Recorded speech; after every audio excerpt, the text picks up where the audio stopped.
podcast. Thanks so much. So great to be here with you. So as we were talking about before this, I really just want to jump right into kind of the meat of your teachings, because there's so much I want to cover here, and I will have given your background already in the introduction. And so I thought maybe we could start by just diagnosing the problem first. Like, why should someone take the time to practice these non-dual techniques? Why is this worth it? And kind of what's the issue or problem with our default operating system that would lead someone to do these non-dual practices? Yes. Well, the what I'm calling this is effortless mindfulness. And, if I were to ask everyone, have you tried the exact opposite, which is effortful mindlessness? I think many people have tried that, and then they've tried, very effortful control, concentration as well. So, it seems that the situation is that we have a certain conditioning, certain kind of operating system that we go about trying to do the best we can. But what we have developed is kind of this thought-based small sense of self that creates a kind of a ego function that then becomes an ego identity. So the functional part's really important, and we're not going to change that ability to respond and remember and navigate our physical world. It's just that the identity, or who this all is appearing to, both our conditioning and our emotional life and our sensitive feelings and being a full intimate human being, doesn't seem to be able to be managed by this small thought-based mini me that is, ends up feeling, as we've heard, as if I think, therefore I am. And so this thinker, or this thought-based habit, it feels like it's located somewhere in the middle of our head, looking out of our eyes. And so that operating system we almost take for granted. I often ask people, okay, can you be aware of your breath? Can you focus on your breath?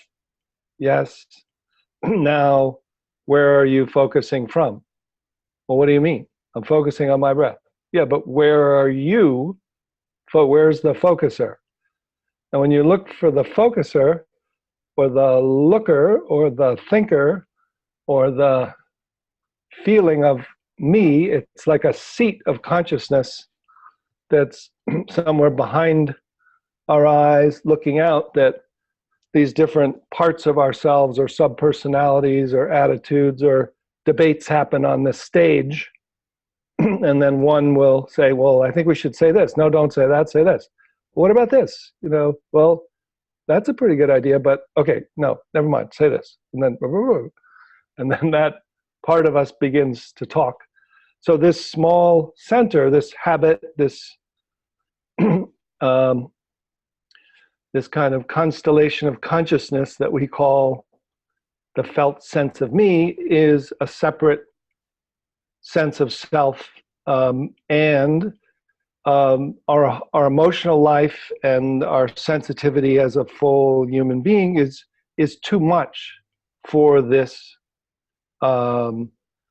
this small operating system. So even if we develop strong ego functions and become get smarter and more psychological, and read a lot of spiritual books and then apply them, you can only get to a certain level of development that still feels like there is this something's not quite right, I'm overwhelmed, and we're either too anxious or too depressed. The energy of life is too much, so we never get to the root of suffering. And so the obstacle to kind of freedom is the one that's looking for the freedom. So that pattern that we take ourselves to be, that's trying to feel satisfied and find love, is by its nature unable to find it. So the key, the premise here is that there is another operating system and it's already installed. So can we find a way to recognize it and then realize that it's who we are, and then remain as that beingness, and then kind of talk and walk from this new felt sense that isn't located in one point of view, that's more spacious and interconnected and naturally loving, and has a presence and a sense of safety and well-being that's very different flavor. And this is what's been called awakening or true nature or being, or whatever those words are, the Tao, or in different contemplative cultures. Right. So the premise here is that this feeling of being a separate little mini me in the head, like a homunculus that's looking out from behind the eyes, which is, I think most people would say that's just being human. Yeah. But that's causing a lot of our suffering, that self-referential thinking and the stories we tell ourselves and repeat in our heads. And what you're saying, which I think for people who aren't familiar with contemplative practices would come across as a revolutionary or very radically different way of thinking about the world and self and psychology, is that it's impossible for this little mini me to ever be satisfied. Right. And there's another way of being that we have access to. That's it. Through these meditation practices. So could you say a little bit more about the solution and I guess what you call a Brooklyn Mahamudra, if I'm saying that correctly? Yeah.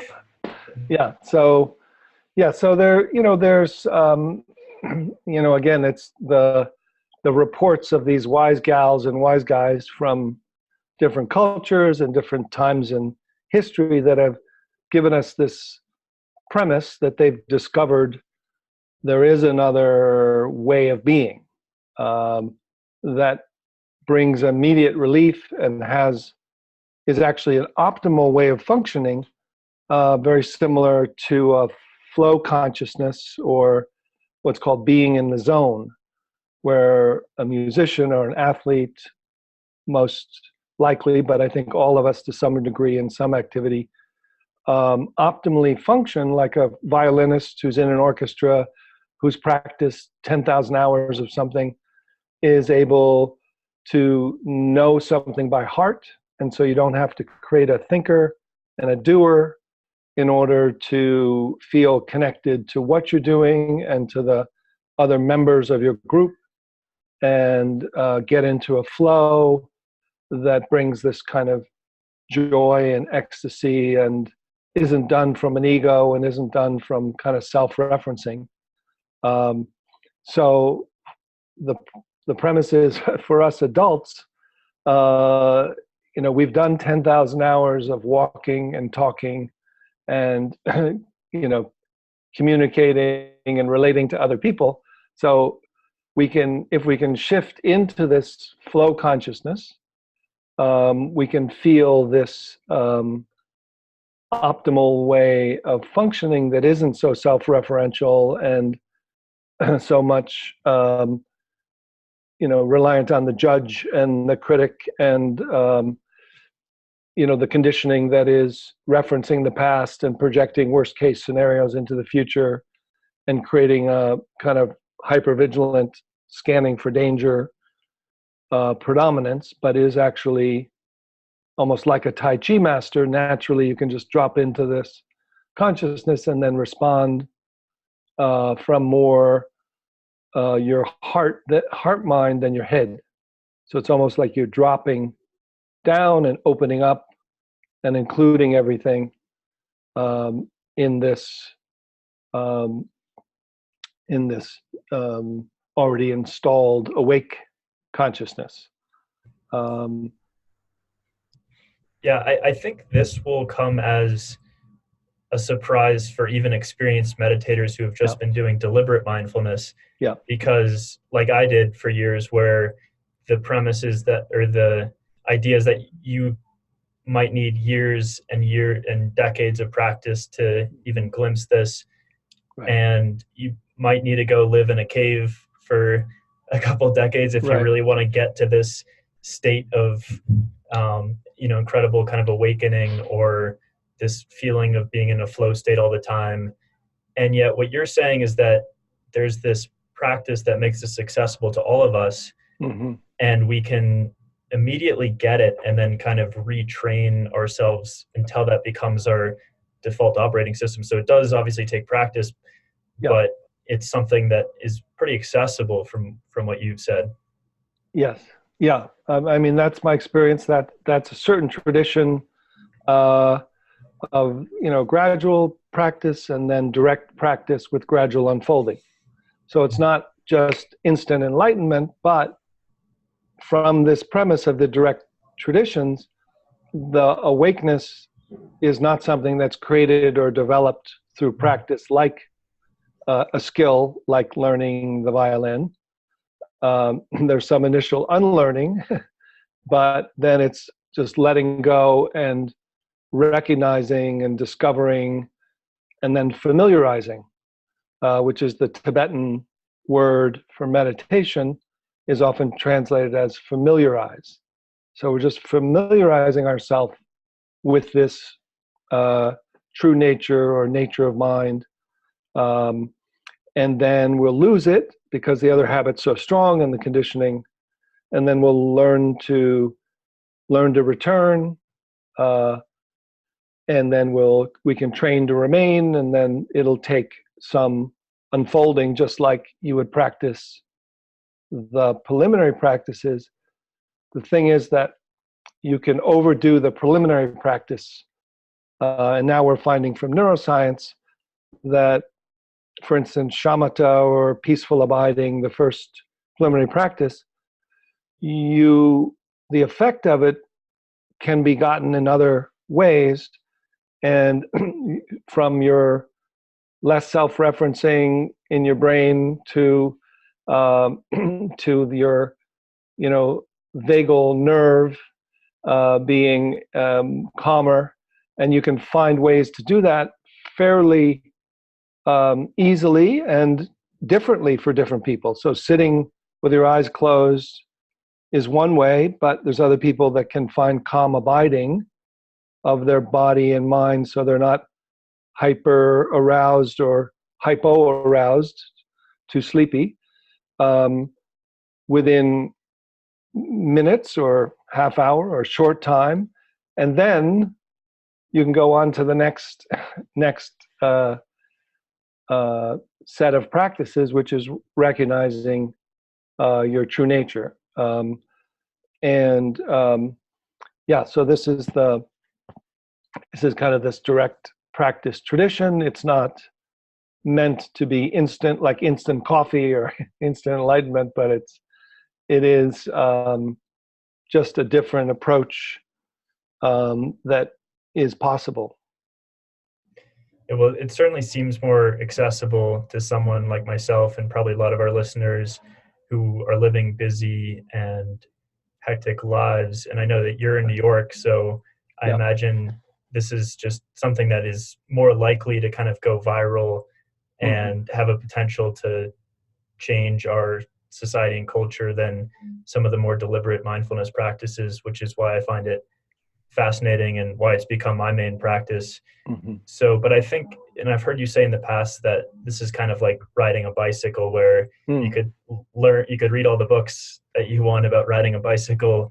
It's not going to help you until you're actually on the bicycle practicing. So I think, why don't we, if we could take a few minutes here to just do some of these experiments or glimpse practices if you wouldn't mind walking the listeners through a couple of these, or maybe whichever one has been traditionally most successful, and Sure. yeah, however you'd like to lead that.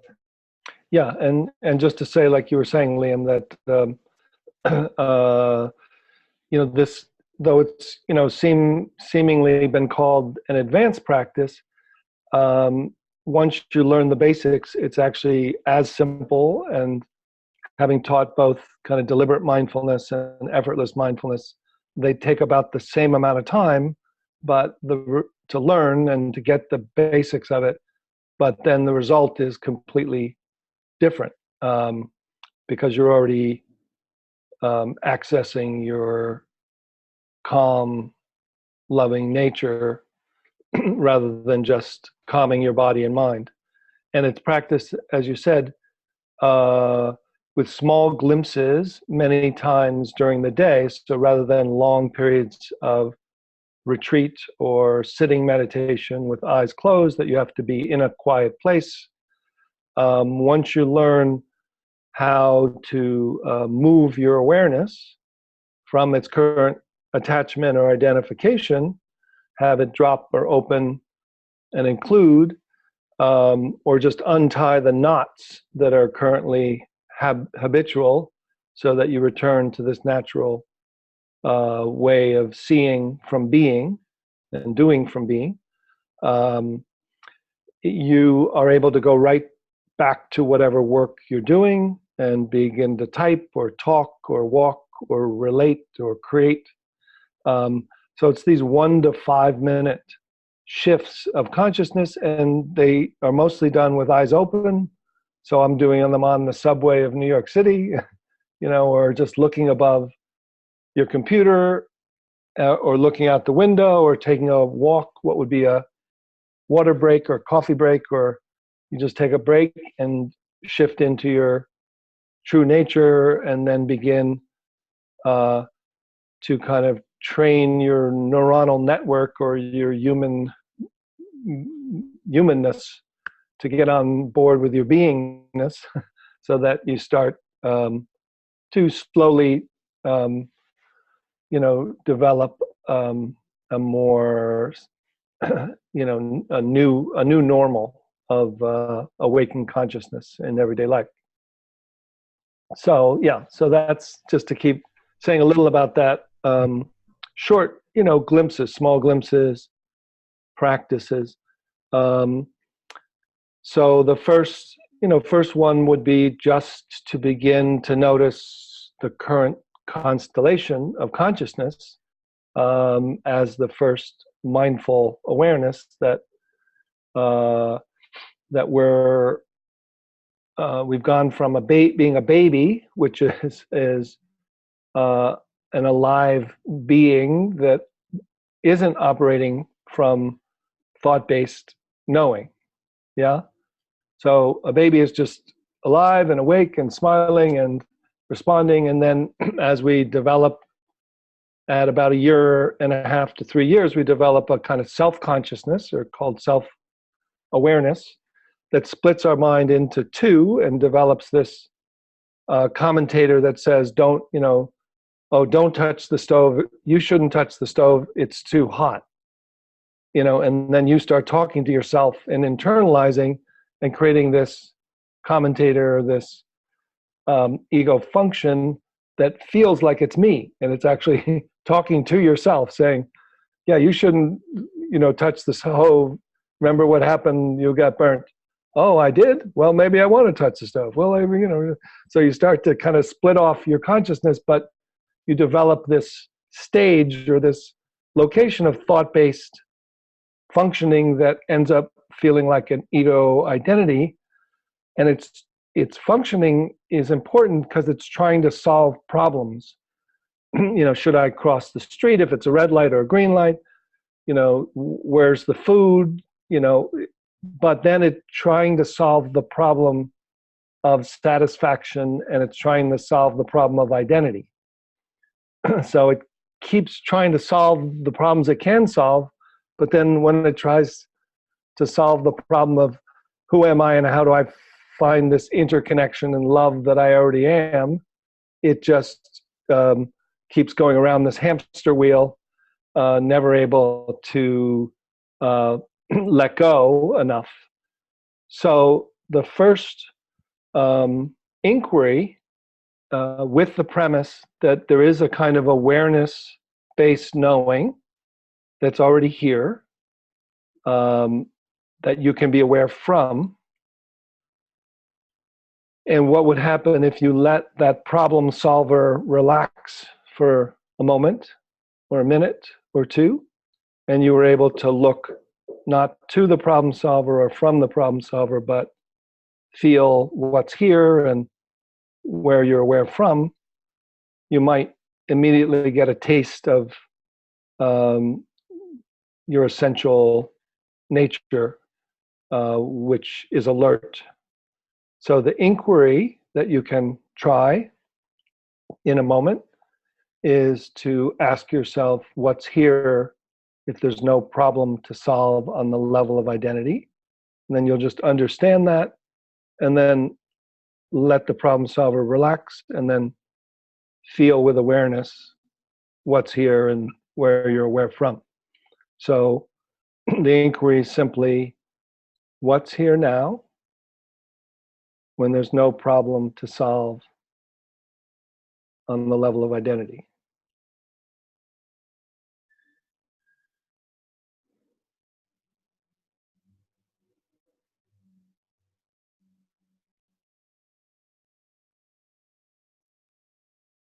If you don't go to thought, don't go to sleep. Just feel into the awareness that doesn't have to orient by thought.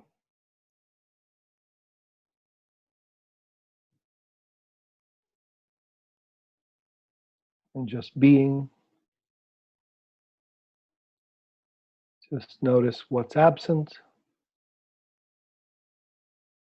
It's kind of a transition, a sense of relief or relaxation, and then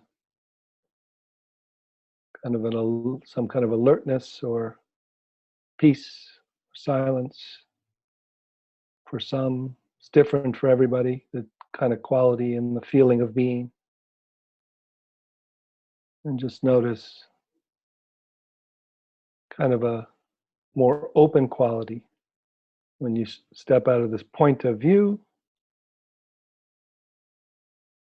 more spacious, more open mind, open heart. And then that curious feeling of noticing the content of consciousness, which is breath, sensation, thought, and then just simply being equally as curious about what's aware of breath, thought, sensation from all around and within. What's the feeling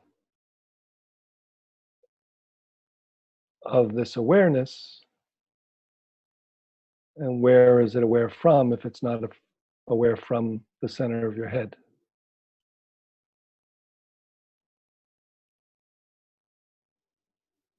Just feeling this sense of awareness that's not separate from the dancing aliveness. It's kind of consciousness that's both space and energy and physical form. But just being a little more curious in that awake space that you're aware from.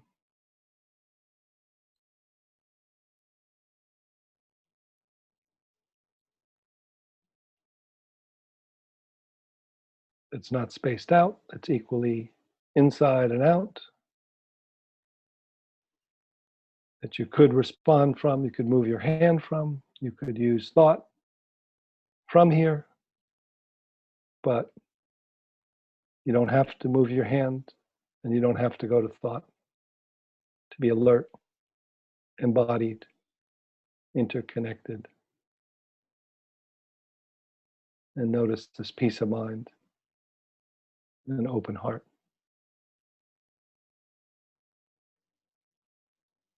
That you're aware of and you're aware from.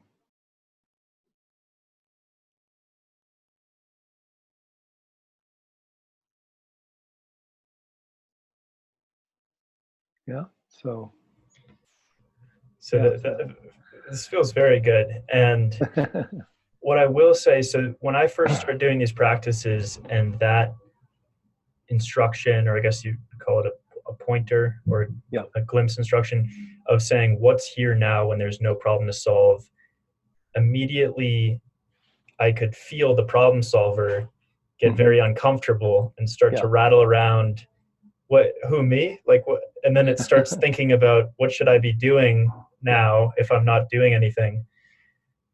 And it took a little time, I think, for that to relax for me, for that problem solver to start to relax, because all it could do was look for the next. It was trying to solve the problem of not solving a problem anymore. And as you've said, as I've heard you, or as you've written in your books, you can't. It's that same level of mind that's trying to drop into a certain state is not the one that can do it.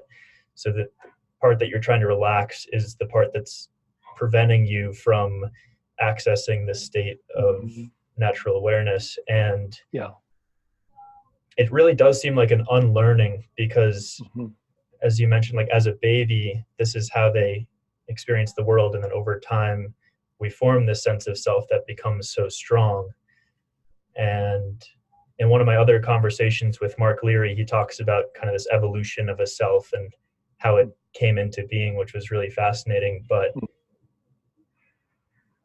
I'm wondering if you could say a little bit more about the idea that awareness is already here and it's not coming from out of your head, because I think this is a concept that can be a little confusing to folks at first, because it certainly feels like consciousness is located in our head. And as I've heard Sam Harris say, even if the brain was in our stomach, we would still feel like our awareness was beaming out of our head, because that's where all of our sense organs are. But it feels at first glimpse like this is just, our head is just the locus of awareness that's beaming out everywhere. So what is the thought behind this instruction when you say feel the awareness that's already here without looking to your head for information? So in some ways there are different theories about what that means, that consciousness is all pervasive, or you can be aware from an awareness that's not thought-based, that's not located in your body. From more scientific, Daniel Siegel calls it interpersonal neurobiology, where he says, certainly even internally, your brain is equally in your whole nervous system, which is all the way down to your feet, and also in the interpersonal field of awareness, that we're interconnected through mirror neurons, and then from different physics and different spirituality. But whatever it is, the key is when you feel like it's not located here, and you feel like there's more of an open mind, an open heart, and you feel you're aware from the spacious awareness, from your heart mind, when that's the real feeling, not the imagination, but when you open awareness in different ways to feel that way, it changes the primacy of what systems of conditioning are dominating. So it takes away the fear-based part of your brain. The amygdala is no longer dominant. In research that I was part of, it balances your task mode network, which is kind of your external functioning, and your internal default mode network, which are normally alternating and taking us into distraction. We go out to look at what's going on out there, then we look inside. So when you try to meditate, just simply watch your breath, everyone will experience your mind will wander. So you're trying to put your task mode network on a task, and then the alternate system of looking inside or to daydream will just take you out. And that's what's happening when when your mind wanders, just gently bring it back to the task. It has a rhythm. And when you are aware from the spacious awareness that's embodied, you feel equally aware inside and outside simultaneously. So the feeling is kind of a unity consciousness or a seamlessness or interconnection with everyone and everything. But it literally isn't like a belief or an imagination. It feels safer and more loving. And this is the reports of people who do these practices, who kind of walk in off the street and don't even have a lot of the background, and just say, okay, well, unhook your awareness, have it drop and open, and then be aware of the spacious awareness, and now be aware from it back to your body. And what do you notice? And that simple resting awareness back and down and including is kind of untying these knots of habit until you get a glimpse of this, what feels like a all-pervasive flow consciousness. And this is what this researcher Csikszentmihalyi, who studied the flow state in people in all activities, would describe, that they feel they're not ego-centered, they're not self-referencing or referring to thought to know. They feel a sense of joy or ecstasy. They feel interconnected to everyone and everything around them. They feel in the now, not anxious about the future or consciously referencing the past.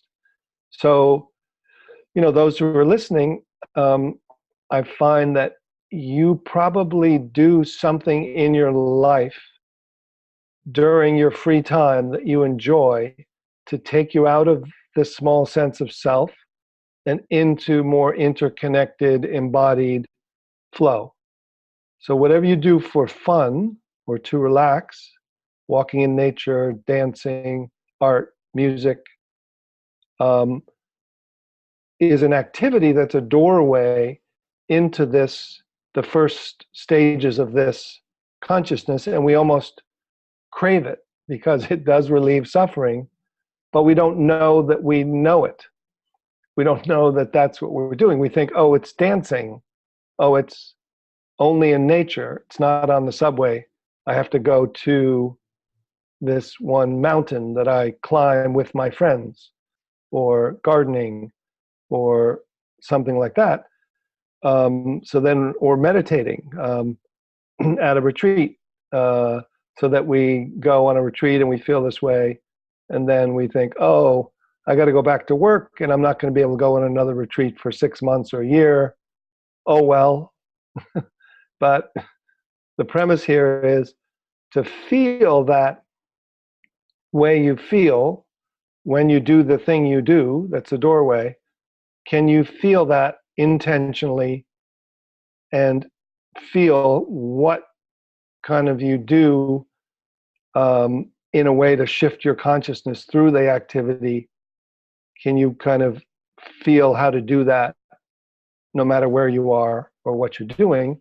And that's kind of the reverse engineering that I've been playing with from, reading and studying with wisdom traditions, but also neuroscience and psychology, to kind of find what's the common human lineage of relieving suffering and living in this optimal way.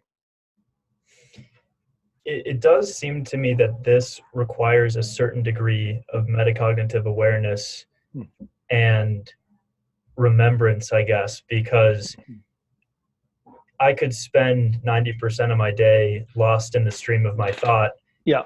and only realize for 10% of the day, which I think actually at first might be a big accomplishment, that I've become lost in thought and remembered to do one of these glimpses. Right.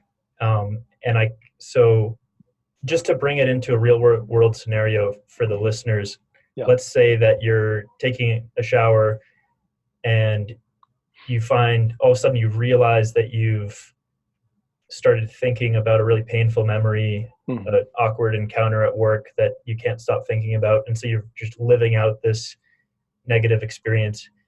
Yeah. And then you realize in that moment, okay, now I'm taking a shower here. In deliberate mindfulness, you would just maybe observe that emotion as sensations in the body and observe the thoughts and just maybe label them. What would you do here in effortless mindfulness? Would you do one of these glimpse practices and maybe become aware of the space in which the thoughts are occurring? Or what would be the immediate response? Probably, shampooing first and then conditioning. No, probably.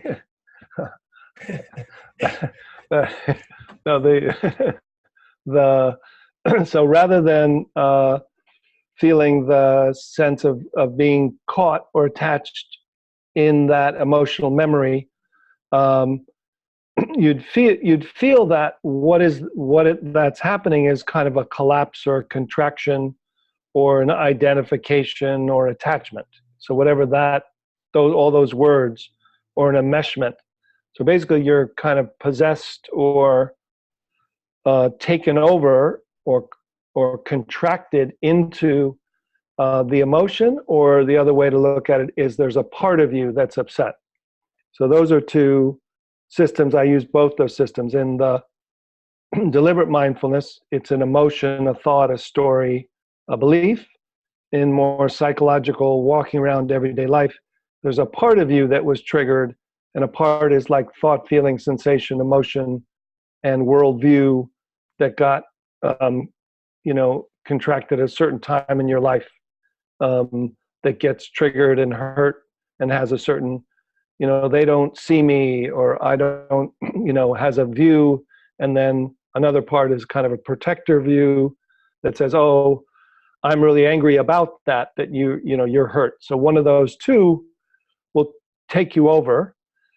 And then, so what we do from effortless mindfulness is really feel what's happening and then start to actually locate it. Where are you feeling that? So might feel like, well, everywhere. So then, no, really, where's it more? Oh, it's more in my throat. Like I feel like I'm being choked by it, and a little in the chest, maybe straight down. And then feel that you're aware of it as a part of you, and then really almost like acknowledge or thank it for, just having its view. Just not spiritualize it away or negate it or judge it or think it's bad or good. Just thank, like if it's like, well, I'm really upset at that person that, ignored me, and I feel like, I want to be seen, and this is really upsetting. And so you feel like, oh, well, I see you, I hear you, thank you for that. Now, can your awareness step back and open to be aware of the part of you, and now really feel like, oh, it is a part of me that's upset. It's not me, but it doesn't need to go away. So it doesn't need to just be, oh, that's just thoughts, feelings, sensations that are leaving, that come and go. So they're not real, but actually, no, there's some part of me that it is. But then you resource or access the more spacious, embodied, interconnected feeling of being that now you're aware from, that's interconnected. And how do you feel toward this part of you? You have this greater capacity. You have this compassion, natural compassion will show up, loving kindness, without trying to do it. And then you're with it, and then you're with yourself, and then you're with this part, and then you're kind of like you're with a kid who's scared that there's monsters under the bed. You don't say, well, stop that, that's just a story. this is, it's like, that's an illusion. Just let it go. Just let the thoughts pass. No, you like say, okay, you got monsters in the bed. That person, said that thing and that hurt. And okay, I'm with you. And just stay with the unity of whatever the emotion or thought and its identity, that it believes it's you. And then you see, oh, it's not me, but it's also here. So I'm with it from this greater sense of self. So this kind of process of recognizing who you are that can be with the most intense emotions allows for those emotions to begin to be unburdened from their view that they held since they were 4 years old. If you just make them go away, they're going to come back. So once that part that feels like, yeah, they're, they shouldn't do that, they're trying to hurt me, and then you're with it, then like a kid, they realize, oh, well, there's, I'm not sure what they, whether there are monsters or there aren't monsters, or maybe they did or didn't, but I'm feeling there's a loving presence here from my true self that can heal or unburden. And then things start to kind of self-liberate. That's beautiful. Yeah. Last question for you would be, it seems relatively easier to remember this when there's negative sensations and emotions and thoughts. But when I'm experiencing positive thoughts, I kind of like being wrapped up in them. Mm-hmm. And so it's more likely that I would remain lost. I guess kind of a two-part question, but how do you start remembering more often to experience the world in this way? And when or how long might it take until this becomes just the default operating system? Yeah, I mean, so, either getting, clinging to positive or rejecting negative. So when you're feeling good, again, it's like just opening up and being with that joyful part. It's really helpful because what you'll distinguish is kind of the pleasant feeling of like enjoying being with a friend or enjoying eating, some food or being in a, exercising or something. And then you'll realize, oh, well, that's really pleasant. But this sense of beingness is a total different bliss that's with this bliss. This bliss is kind of like, woo, and coming and going like a roller coaster. And this one's like, yeah.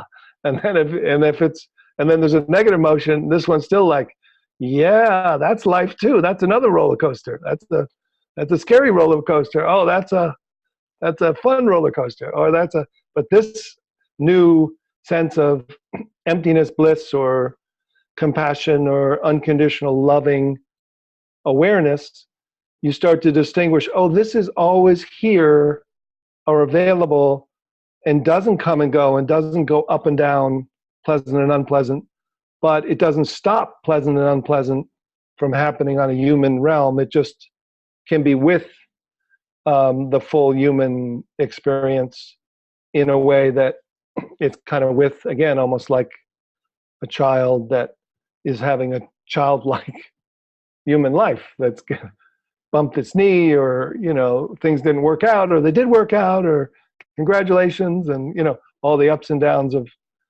life is now feeling the difference between happiness and relative happiness and ultimate happiness, or whatever word you want to use for that. So you start to distinguish the essential qualities, which is the unique thing of this practice, is it's not a neutral escaping from emotion. It's actually the nature of mind has a freedom and a clarity, but then it also has a kind of joy, and love is part of the fabric, that those aren't just related to human emotions. There's another level of essential qualities. Wonderful. Well, listen, thanks so much for sharing your wisdom. And I hope that if listeners are inspired to do these practices more, they can check out some of your guided meditations, which are available on lochkelly.org. Is there another place where folks should check you out, or is that the best? My website, lochkelly.org, has links to my YouTube channel or events that I'll be at or courses that kind of walk you through these things, or different audios are available there. So, and my book is, there's a link to my book, which, just explains the map a little more clearly. Awesome. Wonderful. Well, thanks so much for coming on the FitMind podcast. I've really enjoyed this conversation. Thanks, Liam. Really enjoyed being with you. Thanks.